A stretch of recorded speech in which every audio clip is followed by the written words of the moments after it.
substansinya apa? 100% sama materi dan substansinya. Satu, tentang tugas pokok dari kepala daerah. Dua, tentang program prioritas seperti Astacita. Dan tiga, tentang pemberantasan korupsi serta wawasan kebangsaan yang disampaikan oleh Lemhanas.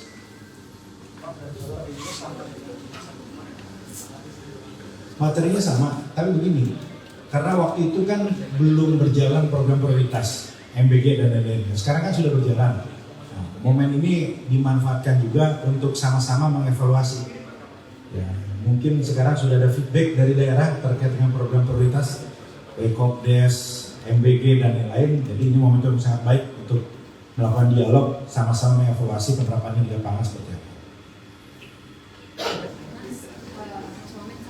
Soal perbedaan kan kalau di base 1 hanya kepala daerah, kalau base 2 ini kan dua-duanya nih kepala daerah dan wakil kepala daerah. Apa sih pertimbangannya untuk menyertakan kedua kepala daerah sepasang gitu ya? Iya.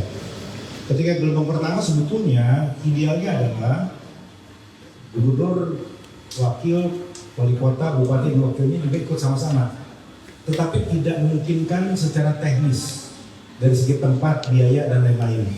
Nah, karena itu didesain para wakil itu bergabung di hari terakhir. Nah, sekarang karena memungkinkan secara tempat, kemudian juga tidak terlalu banyak, maka sekalian saja. Karena penting sekali untuk memastikan kepala dan wakil itu harmonis.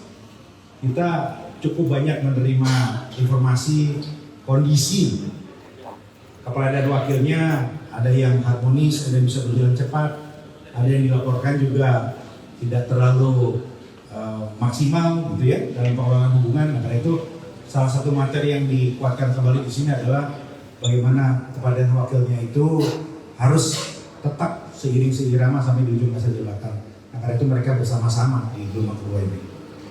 Satu lagi Mas Momen, kalau dari kepala daerah yang sudah mengikuti retret di base pertama, sebenarnya ada evaluasi nggak? Maksudnya setelah mereka udah dapat retret dan selama 7 bulan pemerintahan ini, apakah ada perbedaan antara mereka kepala daerah ini dalam misalnya dalam komunikasi, dalam koordinasi dengan sesama? Perbandingannya tentu dibandingkan dengan ketika tidak ada retret di masa-masa sebelumnya. Yang paling jelas yang terasa, yang selalu dibicarakan ketika kami ke daerah adalah bahwa kebersamaan, sinergi itu sekarang lebih menonjol karena lebih kenal. Dulu angkatan saya misalnya itu kan nggak dikondisikan seperti kemarin bersama-sama dalam waktu yang cukup lama. Nah, kemarin itu ketika ada persoalan, ada bencana, target program prioritas, nah, kami menyaksikan mereka lebih mudah berkolaborasi. Dan bahkan kami melihat betapa mereka sekarang saling mengunjungi untuk bertukar pikiran menjadi kerjasama. Itu yang sangat kuat dan menonjol sekali dibanding masa-masa sebelumnya. Ya, jadi sinergi, kolaborasi itu lebih menonjol. Dan itu yang diakui juga oleh teman-teman kepala daerah. Ada lagi? Kang Zul mau menambahkan? Ya, Dok menambahkan? Pak Sugeng ada? Ya, kalau tidak ada terima kasih. Ya.